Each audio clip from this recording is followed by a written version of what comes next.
Sidechaining is one of the biggest game changers in dance music production. If your kick and bass aren't sitting right, your mix is doomed. But sidechaining isn't just about throwing a compressor on. You need to do it properly. Now, in this video, I'm going to show you the 4 levels of sidechaining, from beginner to pro level multiband shaping, so you can get that perfect punchy low end every single time. Let's get to it. So here we are in Ableton, and we got a track. Today we're just focusing on the drums and bass, particularly the kick and bass. It sounds a little something like this. So right here we have level 1 or level 0, which is no sidechaining taking place. The problem is the kick isn't punching through. If you've never sidechained before, then it's time to start doing it. But if you're a beginner and you've never done any sidechaining, your sounds could sound something like, your low end could sound a little bit like that. But let's just break it down. What is the actual problem? Well, the kick and bass are competing in the same space, especially in the low end of the mix.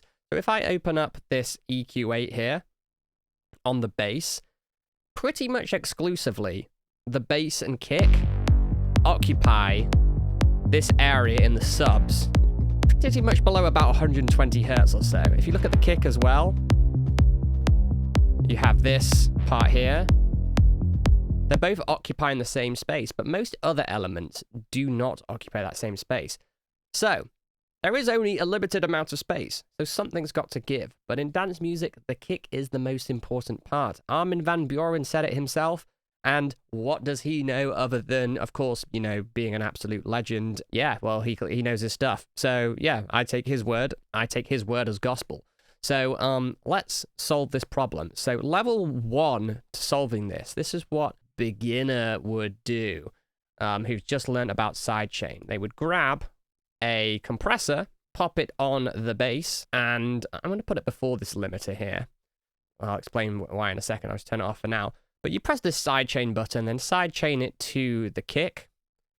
And you typically want like a pretty quick attack and release. So I'll start introducing the sidechaining here.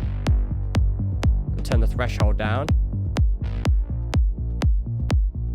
So you can hear the bass is starting to pulse more.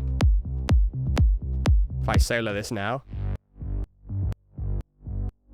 you can hear it ducking. So what's happening with this sidechaining is we're using the kick as an auxiliary sidechain signal. So whenever the kick hits, the bass is going to be compressed and duck. Get the bass out of the way of the kick when it hits, right? So this is why you get this pulsing motion. You might hear that click, right? So we might need to add a bit of attack until it goes away. There we go. So this is level 1, right? So let's just listen to the kick and bass now. If I turn it off, you notice how the kick properly cuts through now because it's getting absolutely smashed. Well, the bass is getting absolutely smashed, I should say. So yeah, this is a basic way of fixing the problem. But as I alluded to, the actual problem is in this band here, where the kick and bass are occupying the area pretty much exclusively. You know, sometimes you might get tom instruments in here, like toms and some other low-end materials, but typically it's going to be kick and bass, maybe some toms. The rest of the sound spectrum on the bass doesn't necessarily have to be ducking with the kick as well, right? Because that's not actually where the problem area lies. So you can hear the whole signal is going like wah, wah, wah, wah. But we've lost the sustain of that bass that we had before. So we had a really nice tail on the bass. But now we've lost that because of this pulsing. Okay, so there is actually a better solution for this. And this is using multiband sidechain. So we can bring on the multiband dynamics here. And for the purposes of comparison, I'm going to actually create a parallel chain just so we can turn them off and on. With this multiband dynamics here, let's zoom in a little bit so we can take a look. So let's sidechain this to the kick, like so. And mine is set up by default a little bit differently to do this. But essentially what a multiband dynamics is a multiband compressor.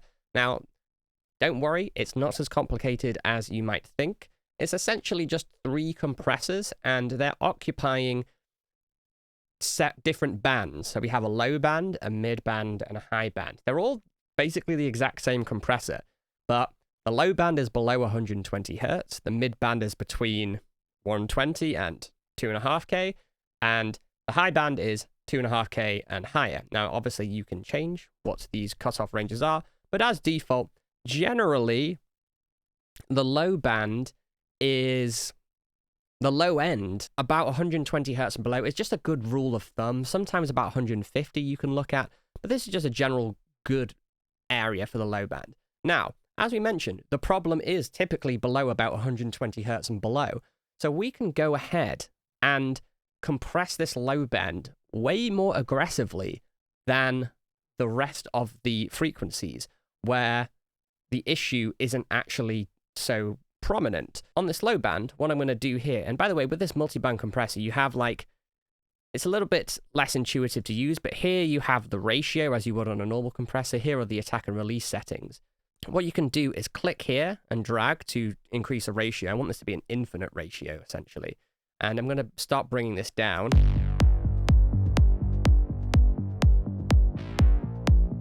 Let's listen to this in solo. Just here.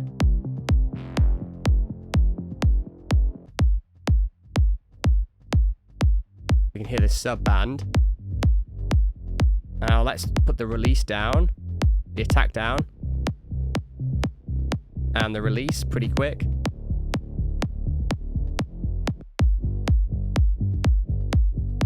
So you can hear that pulsing.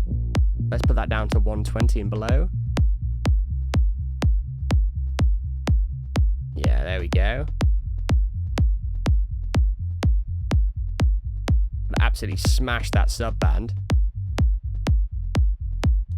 And then on this mid band, we can do whatever sidechaining we want here. So we don't need to do as much. I might actually make this mid band up to about 300 hertz or so. So it's going to be like the sort of lower mids, but we can do a little bit of a tickling here.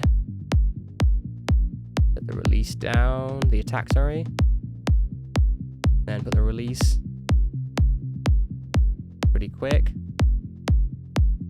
And then on the high band, I'm just going to leave that completely unchanged. So listen to this now. Without the multiband dynamics. Now, why this is good is because you are still getting the sidechain compression taking place to allow that kick thump to cut through. So most of the thump of the kick is below this 120 hertz range here, right? But that's why we're smashing this low band and tickling this lower mid band here between 120, well, actually 118 here, but should be 120 to about 300 hertz. And then the high band doesn't need to be compressed or sidechained because it's not actually getting in the way of the kick. So we're solving the problem. This is a targeted solution, and it allows us to have the sustain of the bass. So let's compare the two here. So take a listen to this. This was multiband sidechain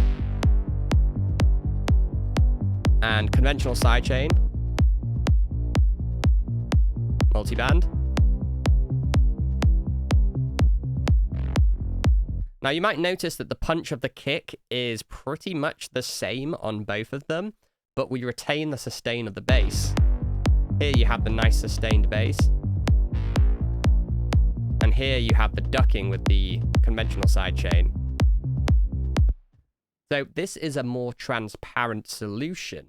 However, there is a level higher to this, which is the advanced pro level sidechaining.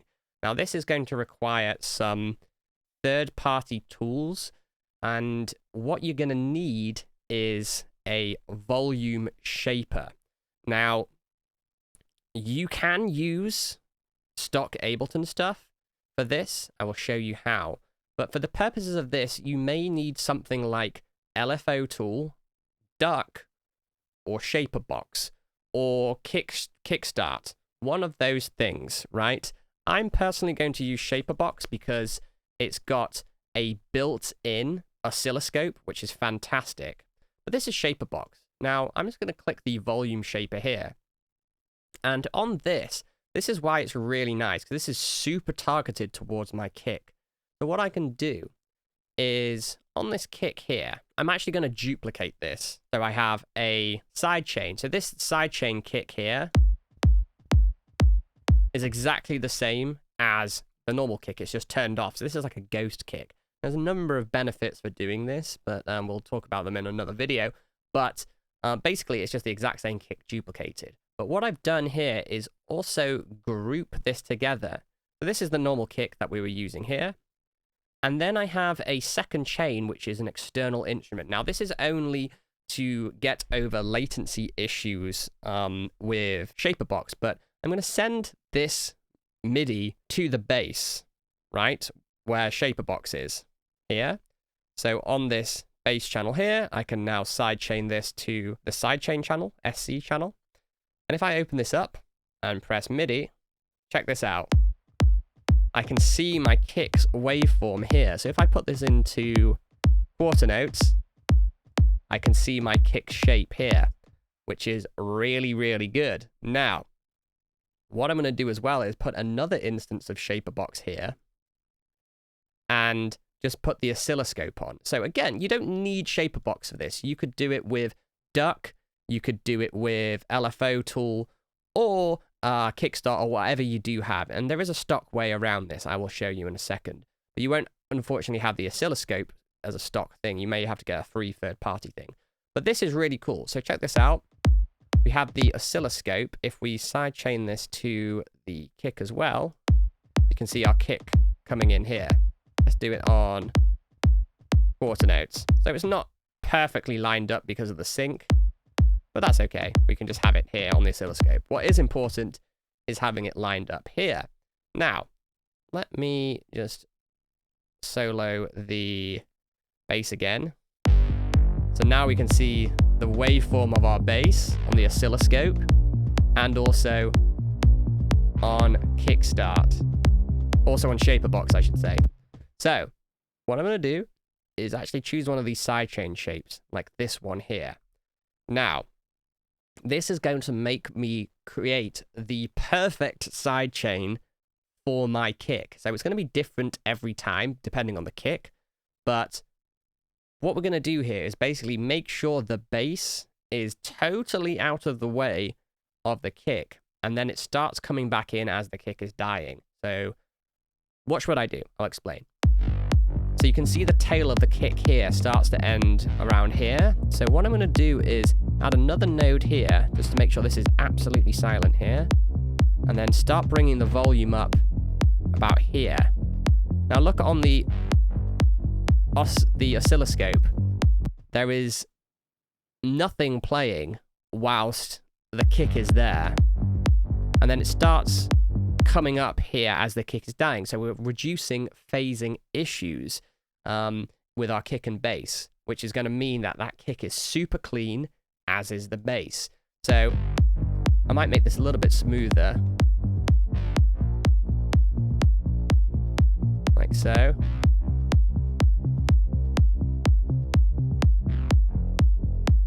Might move it over even a little bit more. There we go. You see there? It's only starting to come up as the kick is already out. Now, this is on the full signal. So what I'm going to do actually is right-click, copy this wave, and do this only on the sub. So if we listen only to the sub here, and I'm going to put this headphone mode on, and put this to about 120 hertz. You can hear that sub dancing with the kick. It's like boom, boom, boom, boom, boom.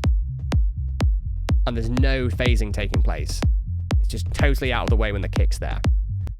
Now what I can do is copy that same wave on this mid band here. So, but I don't need the whole, oh, let's copy this wave. Sorry, I pressed copy that wave.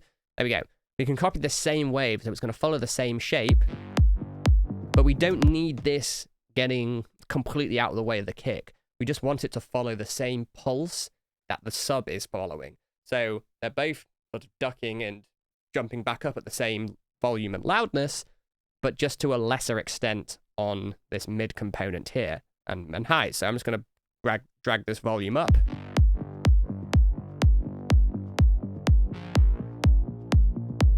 So where there's a little bit of pulsing.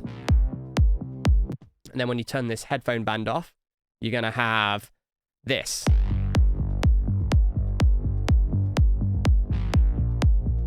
So now they're both dancing and pulsing in the same groove and the same bounce to them, right? But the sub is getting absolutely hammered.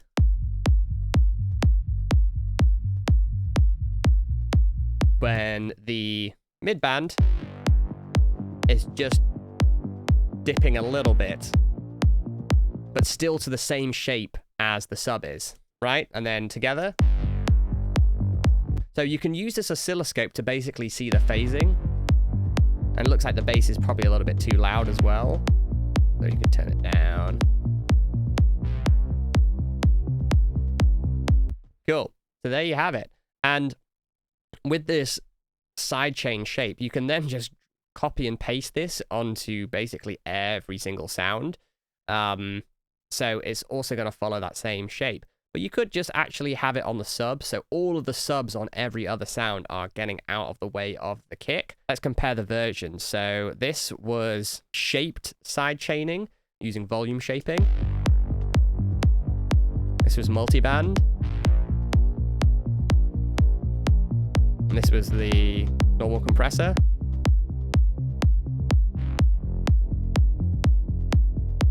To my ears, the shaper box version, the volume shaped one, grooves a lot better than both the multiband and the compressor.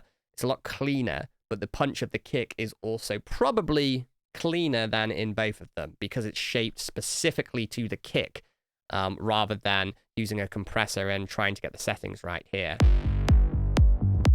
And it's actually, even though it does require a little bit of setup, with the external instrument and the Ghost sidechain, it actually leads to a much easier result because you can just basically look on the shaper box and just make sure that it's out of the way when the kick's playing. It's pretty straightforward, right? And use the oscilloscope to help you as well. Like that low end sounds so tight. Beautiful.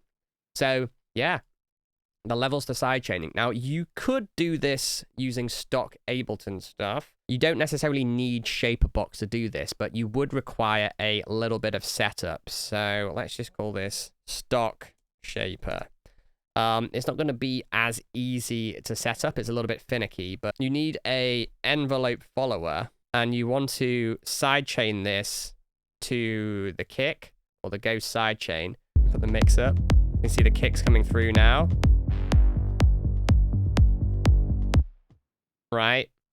Now, what you're going to have to do here is get a utility. Now, you will need some oscilloscope. There are free ones available. One's called Smexoscope by Smart Electronics that you could use. But just for now, I'm going to pop the Shaperbox oscilloscope on here, just because it's already set up. Now, the only issue here is we're going to have to split the audio. So let's group this together. So we're creating a group within a group. You see, this is where it gets a bit complicated. And we're going to add on a multiband dynamics, just because it's quite nice for doing this. So I'll create this chain here. Let's add this multiband dynamics here. What I'm going to do is I'm just going to solo this band below 120 Hertz, take the sidechain mode off, and just have it so it's literally just soloing this band here. Right? You could just do this with an EQ as well. I'm doing it a slightly longer way, so I'm going to call this lows. and we'll do the mids in a second. But what I need to do here is take a utility, and this isn't going to lead to the most perfect result, unfortunately, because of the lack of control here. But what we can do is we can map the gain here. Now, I'm just going to have to make sure this goes that way. So just make sure it goes from negative infinity here. So this is really important. I just nearly blew my speakers by doing this because I normally use shaper box here. But make sure you press this button here so it goes to the plus mode, not plus minus, and set this to minus 100%. So now you have this. So this is following the shape of the kick. Only in the subs. So let's take a look at the oscilloscope.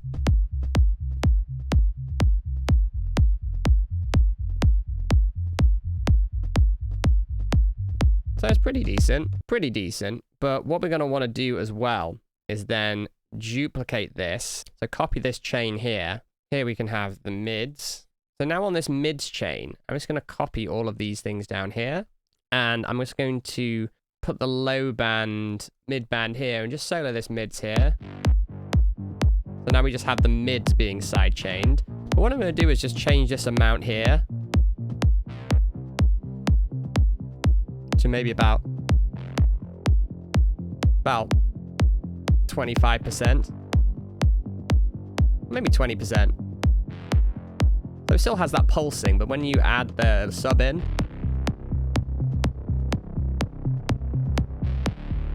so that would be how you make it in stock Ableton. Now what you would probably want to do is just save this rack here. So save this as mid side splitter or sidechain. And boom, you wouldn't need to recreate that again. It's just ready to go for you, right? All you need to do that time is just change the audio from the kick and make sure it's sidechaining properly. And yeah, boom, it's ready to go.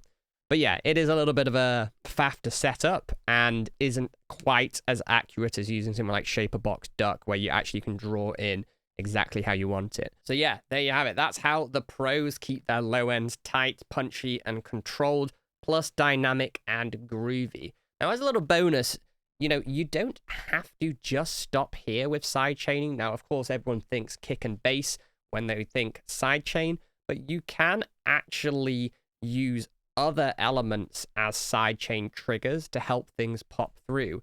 So, for example, what if we were to say these chord stabs versus the bass? What if we wanted these stabs to cut through the bass a bit more in the mix? It's the same principle. So look where these stabs are occupying in terms of the frequency spectrum. Around this sort of 300 plus to about 2K range. And surprise, surprise, the bass also covers these areas.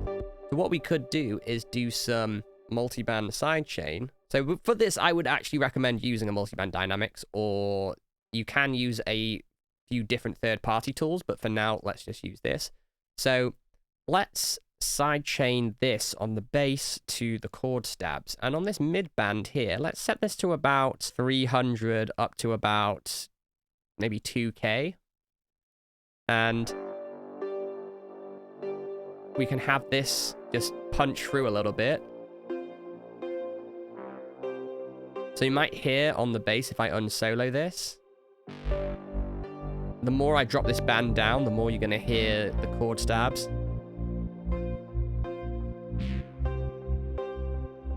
But of course, the bass becomes more mid-scooped. So just a little bit of this. Let's put the release down as well.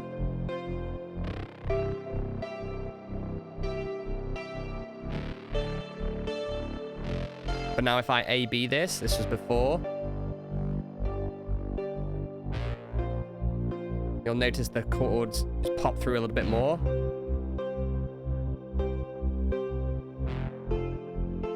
It's very subtle, but with this you want to be a little bit more gentle because you don't want to destroy the balance and character of your mix by just having everything sidechaining against each other and then everything's just going to be destroyed when anything plays.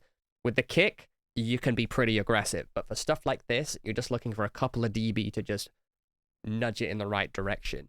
Now, there is a cool third-party plugin that does this really well, which is from iZotope. So there's a thing from iZotope called Neutron Unmask. This is absolutely sensational.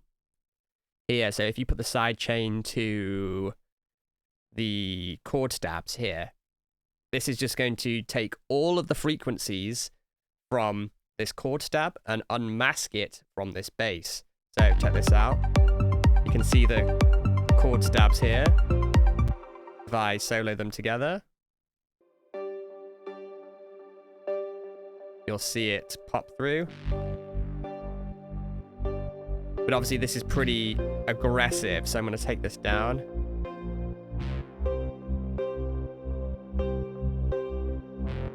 That's no effect. Completely smashing it. But just like a tiny little bit of that, like 4%. Just helps it cut through a little bit more. So this is a really fantastic third-party tool, but you do need iZotope Neutron for this.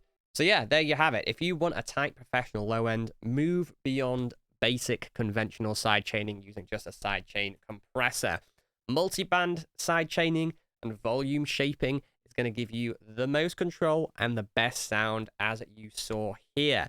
Now, if you want to learn more, don't forget to hit that subscribe button so you never miss a beat and keep up to date with all videos. There's a new video dropping every single week. We also do live streams every single week and more. Comment below the level of sidechaining you are using in your tracks right now. And if there's ever a video you want me to do and something you want me to cover, comment that below as well, because I read all the comments and I'm here to serve you. If you want to learn more, join our school community called Marksman's Producer Academy on School. It's totally free. We do even deeper breakdowns. There's low-end mixing courses, and you can get feedback on your music. And if you are serious of taking your music to the next level, then you can book a session with me to chat directly about joining our private community called The Accelerator. Now, this is a paid opportunity, so this is only for if you're serious. If you want to chat to me directly about taking your music to the next level, we can get you a minimum of 3 label-ready tracks within 6 months or less if you work with us. Not for everyone, you have to be a good fit, but if you're ready, you're serious, and you want to take your music to the next level, click the link in the description to learn more. Otherwise, we'll see you in the next video. Don't forget to like and subscribe. See you soon.